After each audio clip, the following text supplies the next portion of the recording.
नमस्कार दोस्तों। स्वागत है आपका मेरे चैनल सुनहरी कहानियाँ में। आइए सुनते हैं आज की कहानी नशा, जो मुंशी प्रेमचंद द्वारा लिखी गई है। आइए शुरुआत करते हैं कहानी की। ईश्वरी एक बड़े जमींदार का लड़का था और मैं एक गरीब क्लर्क का, जिसके पास मेहनत मजदूरी के सिवा और कोई जायदाद न थी। हम दोनों में परस्पर बहस होती रहती थी।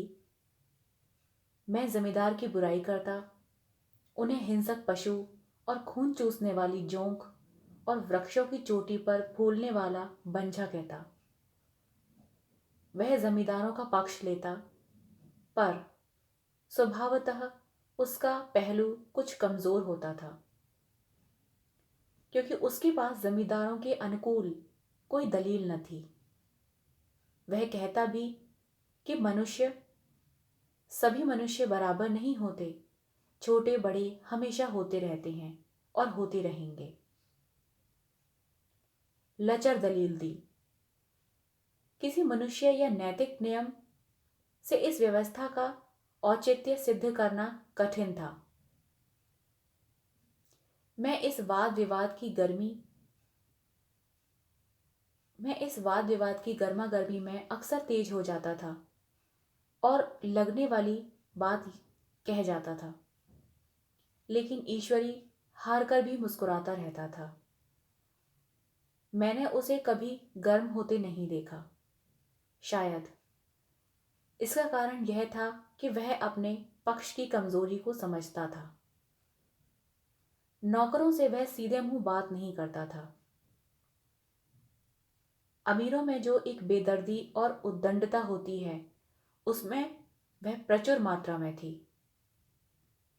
नौकर ने बिस्तर लगाने में जरा देर कर दी, दूध जरूरत से ज्यादा गर्म या ठंडा हुआ, साइकिल अच्छी तरह साफ हुई या नहीं हुई, तो वह आपे से बाहर हो जाता। सुस्ती या बदतमीजी उसे जरा भी बर्दाश्त न थी। पर दोस्तों से और विशेषकर मुझसे उसका व्यवहार सौहार्द और नम्रता से भरा हुआ होता था। शायद उसकी जगह मैं होता तो मुझ में भी वही कठोरताएं पैदा हो जाती जो उसमें थी,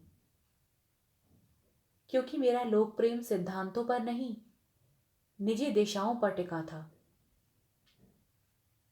लेकिन वह मेरी जगह होकर भी शायद अमीर ही रहता, क्योंकि वह प्रकृति से ही विलासी और ऐश्वर्य प्रिय था। अब की दशहरे की छुट्टियों में मैंने निश्चय किया कि घर न जाऊंगा। मेरे पास किराए के लिए रुपए न थे और न घर वालों को तकलीफ देना चाहता था। मैं जानता हूं, वे मुझे जो कुछ देते हैं वह उनकी हैसियत से बहुत ज्यादा है। उसके साथ ही परीक्षा का ख्याल था। अभी बहुत पढ़ना था। बोर्डिंग हाउस में भूत की तरह अकेले पड़े रहने का भी मन न था। इसीलिए जब ईश्वरी ने मुझे अपने घर का न्योता दिया तो मैं बिना आग्रह के राजी हो गया। ईश्वरी के साथ परीक्षा की तैयारी खूब हो जाएगी। वह अमीर होकर भी मेहनती और ज़हीन है। उसने इसके साथ ही कहा, लेकिन भाई एक बात का ख्याल रखना, वहां आकर जमींदारों की निंदा की तो मामला मुश्किल पड़ जाएगा और मेरे घर वालों को भी बुरा लगेगा। वह लोग तो आसामियों पर इसी दावे से शासन करते हैं कि ईश्वर ने आसामियों को उनकी सेवा करने के लिए पैदा किया है। आसामी भी यही समझते हैं। अगर मुझे सुझा दिया जाए कि जमींदार और आसामी में कोई भौतिक भेद नहीं है, तो जमींदारी का कहीं पता न लगे। मैंने कहा, तो क्या तुम चाहते हो कि मैं वहां जाकर कुछ और हो जाऊंगा? हाँ, मैं तो यही समझता हूं। तुम गलत समझते हो। ईश्वरी ने इसका कोई जवाब न दिया। कदाचित उसने इस मामले को मेरे विवेक पर छोड़ दिया, और बहुत अच्छा किया। अगर वह अपनी बात पर अड़ता तो मैं भी जिद पकड़ लेता। सेकंड क्लास तो क्या, मैंने कभी इंटर क्लास में भी सफर न किया था। अब की सेकंड क्लास में सफर का सौभाग्य प्राप्त हुआ। गाड़ी तो 9 बजे रात को आनी थी, पर यात्रा के हर्ष में हम शाम को ही स्टेशन पर पहुंच गए। कुछ देर इधर उधर सैर करने के बाद रिफ्रेशमेंट रूम में जाकर हम लोगों ने भोजन किया। मेरी वेशभूषा और रंग ढंग से पारखी खानसामों को यह पहचानने में देर न लगी कि मालिक कौन है और पिछलग्गू कौन। लेकिन न जाने क्यों मुझे उनकी गुस्ताखी बुरी लग रही थी। पैसे ईश्वरी की जेब से गए। शायद मेरे पिताजी को जो वेतन मिलता उससे ज्यादा इन खानसामों को इनाम इकराम में मिल जाता है। एक अठन्नी तो चलते समय ईश्वरी नहीं देती थी। फिर भी मैं उन सभी को उसी तत्परता और विनय की अपेक्षा करता था जिससे वे ईश्वरी की सेवा कर रहे थे। ईश्वरी के हुक्म के आगे सब इधर उधर दौड़ते रहते थे, लेकिन मैं कोई चीज मांगता तो उतना उत्साह न दिखाते थे। मुझे भोजन में कुछ स्वाद न मिला। यह भेद मेरे ध्यान को संपूर्ण रूप से अपनी ओर खींचे हुए था। गाड़ी आई, हम दोनों सवार हो गए। खान सामों ने ईश्वरी को सलाम किया, मेरी ओर देखा भी नहीं। ईश्वरी ने कहा, कितने तमीजदार हैं ये सब। एक हमारे नौकर हैं जो कोई काम ढंग से नहीं करते। मैंने खट्टे मन से कहा, इसी तरह अगर तुम अपने नौकरों को भी 8 आना रोज इनाम दिया करो तो शायद इससे ज्यादा तमीजदार हो जाएं। तो क्या तुम समझते हो यह सब केवल इनाम की लालच में करते हैं? जी नहीं, कदापि नहीं। तमीज और अदब तो इनके रक्त में मिल गया है। गाड़ी चली। प्रयाग से चली तो प्रयागगढ़ जाकर रुकी। एक आदमी ने हमारा कमरा खोला। मैं तुरंत चिल्ला उठा, दूसरा दर्जा है, सेकंड क्लास है। उस मुसाफिर ने डिब्बे के अंदर आकर मेरी ओर एक विचित्र अपेक्षा की दृष्टि से देखा। जी हां, सेवक इतना समझता है, और बीच वाले बर्थ पर जाकर बैठ गया। मुझे कितनी लज्जा आई कह नहीं सकता। भोर होते होते हम लोग मुरादाबाद पहुंचे। स्टेशन पर कई आदमी हमारा स्वागत करने के लिए खड़े थे। 2 भद्र पुरुष थे, 5 बेगार। बेगारों ने हमारा लगेज उठाया। दोनों भद्र पुरुष पीछे पीछे चले। एक मुसलमान था, रियासत अली। दूसरा ब्राह्मण था, रामहरख। दोनों ने मेरी ओर अपरिचित नेत्रों से देखा, मानो कह रहे हो, तुम कौए होकर हंस के साथ कैसे? रियासत अली ने ईश्वरी से पूछा, यह बाबू क्या आपके साथ पढ़ते हैं? ईश्वरी ने जवाब दिया, हाँ, साथ पढ़ते भी हैं और रहते भी हैं। यूं कहिए कि आप ही की बदौलत है कि मैं इलाहाबाद पढ़ा हुआ हूं, नहीं तो कब का लखनऊ चला आया होता। अब की मैं इन्हें घसीट लाया। इनके घर से कई तार आ चुके थे, मगर मैंने इनकारी जवाब दिलवा दिया। आखिरी तार तो अर्जेंट था, जिसकी फीस 4 आने प्रति शब्द है। पर यहां से भी इसका जवाब इनकारी ही गया। दोनों सज्जनों ने मेरी ओर चकित नेत्रों से देखा और आतंकित हो जाने की चेष्टा करने जान पड़े। रियासत अली ने बोला, लेकिन आप बड़े सादे लिबास में रहते हैं। ईश्वरी ने शंका का निवारण किया, बोला, महात्मा गांधी के भक्त हैं साहब, खद्दर के सिवा कुछ पहनते ही नहीं, पुराने सारे कपड़े जला डाले। यूं कहो कि राजा हैं, 2.5 लाख सालाना की रियासत है, पर सूरत देखो तो मालूम होता है अभी अनाथालय से पकड़ कर लाए गए हैं। रामैरक बोले, अमीरों का ऐसा स्वभाव बहुत कम देखने को मिलता है, कोई भाप भी नहीं सकता। रियासत अली ने समर्थन किया, आपने महाराजा चांगली को देखा तो दांतों तले उंगली दबा जाते।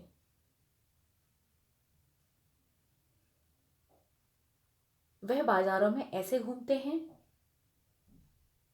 जैसे बहुत ज्यादा पैसे वाले हों। सुनते हैं एक बार बेगार में पकड़े गए थे और उन्हीं ने 10 लाख के कॉलेज खोल दिया।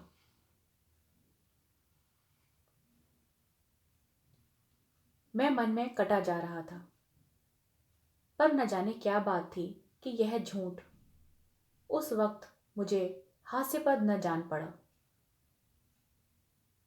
उसके प्रत्येक वाक्य के साथ मानो मैं उस कल्पित वैभव के समीपतर आता जा रहा था। मैं शहसवार नहीं हूं, हाँ, लड़कपन में कई बार लद्दू घोड़े पर सवार हुआ हूं। यहां देखा तो 2 कला रास घोड़े हमारे लिए तैयार खड़े थे। मेरी तो जान ही निकल गई। सवार तो हुआ, पर बोटियां कांप रही थी। मैंने चेहरे पर शिकन न पड़ने दिया। घोड़े को ईश्वरी ने पीछे डाल दिया। खैरियत हुई कि ईश्वरी ने घोड़े को तेज न किया, वरना शायद मैं हाथ पैर तुड़वा कर लौटता। संभव है ईश्वरी ने समझ लिया कि यह कितने पानी में है। ईश्वरी का घर क्या था, किला था। इमाम बाड़े सा फाटक, द्वार पर पहरेदार टहलते हुए, नौकरों का तो कोई हिसाब नहीं। एक हाथी बंधा हुआ। ईश्वरी ने अपने पिता, चाचा, ताऊ आदि सबसे मेरा परिचय कराया और उसी अतिशयोक्ति के साथ ऐसी हवा बांधी कि पूछिए ना। नौकर चाकर ही नहीं, घर के लोग भी मेरा सम्मान करने लगे। देहात की जमींदार, लाखों का मुनाफा, मगर पुलिस कांस्टेबल को अफसर समझने वाले कई महाशय तो मुझे हुजूर हुजूर कहने लगे। जब जरा एकांत हुआ तो मैंने ईश्वरी से कहा, तुम बड़े शैतान हो, मेरी मट्टी क्यों पलीत कर रहे हो? ईश्वरी ने दृढ़ मुस्कान के साथ कहा, इन गधों के सामने यही चाल जरूरी थी, वरना सीधे मुंह तुमसे बात नहीं करते। जरा देर के बाद नाई हमारे पांव दबाने आया। कुंवर लोग स्टेशन से आए, थक गए होंगे। ईश्वरी ने मेरी ओर इशारा करके कहा, पहले कुंवर साहब के दबा दो। मैं चारपाई पर लेटा हुआ था। मेरे जीवन में ऐसा शायद ही कभी हुआ हो कि किसी ने मेरे पांव दबाए हों। मैं इसे अमीरों के चोचले, रईसों का गधापन और बड़े आदमियों की मुठमर्दी और जाने क्या क्या कहकर ईश्वरी का परिहास किया करता। और आज मैं पोतड़ों का रईस बनकर स्वांग भर रहा था। इतने में 10 बज गए। पुरानी सभ्यता के लोग थे। नई रोशनी अभी केवल पहाड़ की चोटी तक पहुंच पाई थी। अंदर से भोजन का बुलावा आया। हम स्नान करने चले गए। मैं हमेशा अपनी धोती खुद छांट लिया करता हूं, मगर यहां मैंने ईश्वरी की ही भांति अपनी धोती भी छोड़ दी। अपने हाथों अपनी धोती छांटते शर्म आ रही थी। अंदर भोजन करने चले। हॉस्टल में जूते पहने मेज पर जा डटते थे। यहां पांव धोना आवश्यक था। कहार पानी लिए खड़ा था। ईश्वरी ने पांव बढ़ा दिए। कहार ने उसके पांव धोए। मैंने भी पांव बढ़ा दिए। कहार ने मेरे पांव भी धो दिए। मेरा यह विचार न जाने कहां चला गया था। सोचा था वहां देहात में एकाग्र होकर खूब पढ़ेंगे, पर यहां सारा दिन सैर सपाटे में कट जाता था। कहीं नदी कहीं नदी में बजरे सैर सपाटे कर रहे हैं, कहीं मछलियां या चिड़ियों का शिकार कर रहे हैं, कहीं पहलवानों की कुश्ती देख रहे हैं, कहीं शतरंज पर जमे हैं। ईश्वरी खूब अंडे मंगवाता और कमरे में स्टोव पर ऑमलेट बनाता। नौकरों का एक जत्था हमेशा उसे घेरे रहता था। अपने हाथ पांव हिलाने की कोई जरूरत ही नहीं थी, केवल जबान हिला देना काफी था।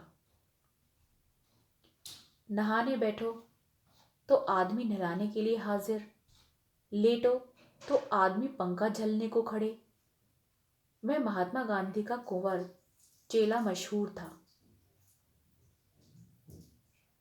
भीतर से बाहर तक मेरी धाक थी। नाश्ते में जरा भी देर हो जाए, कहीं कुंवर साहब नाराज न हो जाएं, बिछावन ठीक समय पर लग जाए। कुंवर साहब के सोने का समय आ गया। मैं ईश्वरी से भी ज्यादा नाजुक दिमाग बन गया था, या बनने पर मजबूर किया गया था। ईश्वरी अपने हाथ से बिस्तर बिछा ले, लेकिन कुंवर मेहमान अपने हाथों से कैसे बिछाएं? उसकी महानता में बट्टा लग जाएगा। एक दिन सचमुच यह बात हो गई। ईश्वरी घर में था। शायद अपनी माता से कुछ बातचीत करने में देर हो गई। यहां 10 बज गए।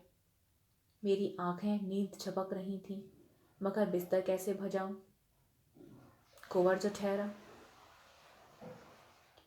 कोई 11:30 बजे मेहरा आया। बड़ा बुरा लगा। घर के धंधों में मेरा बिस्तर लगाने की उसे सुध ही ना रही। अब जो याद आई तो भागा हुआ आया। मैंने ऐसी डांट लगाई कि उसे हमेशा याद रहेगा। ईश्वरी ने मेरी डांट सुनकर बाहर निकल आया और बोला, तुमने बहुत अच्छा किया। यह सब हरामखोर इसी व्यवहार के योग्य हैं। इसी तरह ईश्वरी एक दिन एक जगह दावत में गया था। शाम हो गई, मगर लैंप मेज पर रखा हुआ था। दिया सलाई भी थी, लेकिन ईश्वरी खुद कभी लैंप नहीं जलाता था। फिर कुंवर साहब कैसे जलाएं? मैं झुंझला रहा था। समाचार पत्र आया और वह भी रखा हुआ था। जी उधर लगा हुआ था, पर लैंप नदारद। देवयोग ने उसी वक्त मुंशी रियासत अली आ निकले। मैं उन्हीं पर उबल पड़ा। ऐसी फटकार बताई कि बेचारा उल्लू हो गया। तुम लोगों को इतनी फिक्र नहीं कि लैंप तो जला दो? मालूम नहीं ऐसे कामचोर आदमियों का यहां कैसे गुजारा हो जाता है। मेरे यहां घंटे भर निर्वाह ना हो। रियासत अली ने कांपते हाथों से लैंप जला दी। वहां एक ठाकुर अक्सर आया करता था। कुछ मनचला आदमी था।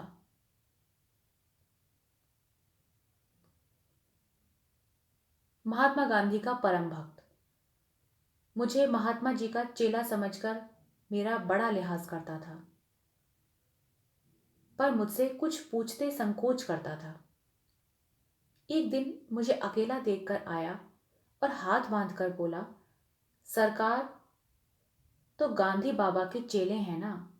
लोग कहते हैं यहां सुराज हो जाएगा तो जमींदार न रहेंगे। मैंने शान जमाई, जमींदारों के रहने की क्या जरूरत है? यह लोग गरीबों का खून चूसने के सिवा और क्या करते हैं? ठाकुर ने फिर पूछा, तो क्यों सरकार, सब जमींदारों की जमीन छीन ली जाएगी? मैंने कहा, बहुत से लोग तो खुशी से दे देंगे, जो लोग खुशी से न देंगे उनकी जमीन छीननी ही पड़ेगी। हम लोग तो तैयार बैठे हुए हैं, ज्यों ही स्वराज्य हुआ अपने इलाके आसामियों के नाम हिब्बा कर देंगे। मैं कुर्सी पर पांव लटकाए बैठा था। ठाकुर मेरे पांव दबाने लगा, फिर बोला, आजकल जमींदार लोग बड़ा जुलूस करते हैं सरकार, हमें भी हुजूर अपने इलाके में थोड़ी सी जमीन दे दें तो चलकर आपकी सेवा वहीं कर लें। मैंने कहा, अभी भी मेरा कोई अख्तियार नहीं है भाई, लेकिन ज्यों ही अख्तियार मिला मैं सबसे पहले तुम्हें बुलाऊंगा, तुम्हें मोटर ड्राइवरी सिखाकर अपना ड्राइवर बना लूंगा। सुना, उस दिन ठाकुर ने खूब भांग पी और अपनी स्त्री को खूब पीटा और गांव के महाजन से लड़ने को तैयार हो गया। छुट्टी इस तरह तमाम हुई और हम फिर प्रयाग चले। गांव के कुछ लोग हम लोगों को पहुंचाने आए। ठाकुर तो हमारे साथ स्टेशन तक आए। मैंने भी अपना पार्ट खूब सफाई से खेला और कुबिरोचित विनय और देवत्व की मुहर हर एक हृदय पर लगा दी। जी तो चाहता था हर एक नौकर को अच्छा इनाम दूं, लेकिन सामर्थ्य नहीं थी। वापसी टिकट था बस, केवल गाड़ी में बैठना था, पर गाड़ी आई तो ठसाठस भरी हुई। दुर्गा पूजा की छुट्टियां भोगकर सभी लोग लौट रहे थे। सेकंड क्लास में तिल रखने की जगह नहीं, इंटर क्लास की हालत उससे भी बदतर। यह आखिरी गाड़ी थी, किसी तरह रुक न सकते थे। बड़ी मुश्किल से तीसरे दरवाजे में जगह मिली। हमारे ऐश्वर्य ने अपना रंग जमा लिया, मगर मुझे उसमें बैठना बुरा लग रहा था। आए थे आराम से लेटे लेटे, जा रहे थे सिकुड़े हुए। पहलू बदलने की भी जगह न थी। कई आदमी पढ़े लिखे भी थे, वे आपस में अंग्रेजी राज्य की तारीफ कर रहे थे। एक महाशय बोले, ऐसा न्याय तो किसी राज्य में नहीं देखा, छोटे बड़े सब बराबर। राजा भी किसी पर अन्याय करे तो अदालत उसकी गर्दन दबा देती है। दूसरे सज्जन ने समर्थन किया, अरे साहब, आप खुद बादशाह पर दावा कर सकते हैं, अदालत में बादशाह पर डिग्री हो जाती है। एक आदमी जिसकी पीठ पर बड़ा गट्ठर बंधा था, कलकत्ते जा रहा था। कहीं गठरी रखने की जगह न मिली तो पीठ पर लादे लादे फिर रहा था। इसे बेचैन होकर बार बार द्वार पर खड़ा हो जाता। मैं द्वार के पास ही बैठा हुआ था। उसका बार बार मेरे मुंह पर उसकी गठरी का लगना मुझे बहुत बुरा लग रहा था। एक तो हवा कम और ऊपर से उस गंवार का आकर मेरे मुंह पर खड़ा हो जाना मानो मेरा गला दबाने जैसा था। मैं कुछ देर तक जब्त किए बैठा रहा। एकाएक मुझे क्रोध आया। मैंने उसे पकड़कर पीछे ठेल दिया और दो तमाचे जोर जोर से लगा दिए। उसने आंखें निकालकर कहा, क्यों मारते हो बाबूजी? हमने भी किराया दिया है। मैंने उठकर दो तीन तमाचे और जड़ दिए। गाड़ी में तूफान आ गया। चारों ओर से मुझ पर बौछार पड़ने लगी। अगर इतने नाजुक मिजाज हो तो अव्वल दर्जे में क्यों नहीं बैठे? कोई बड़ा आदमी होगा तो अपने घर का, मुझे इस तरह मारता तो मैं बताता उसे। क्या कसूर किया था उस बेचारे ने? गाड़ी में सांस लेने की जगह नहीं, खिड़की पर जरा सांस लेने के लिए खड़ा हो गया था तो उस पर इतना क्रोध? अमीर होकर क्या आदमी अपनी इंसानियत बिल्कुल खो देता है? यह भी अंग्रेजी राज्य है जिसका आप बखान कर रहे थे। एक ग्रामीण बोला, दफ्तर मां घुसत तो पावत नहीं, उस पर इतना मिजाज। ईश्वरी ने अंग्रेजी में कहा, what an idiot you are. और मेरा नशा अब कुछ कुछ उतरता हुआ मालूम होता था।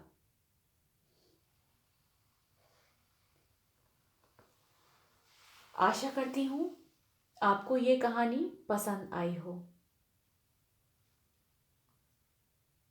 मिलते हैं एक नई कहानी के साथ, तब तक के लिए नमस्कार।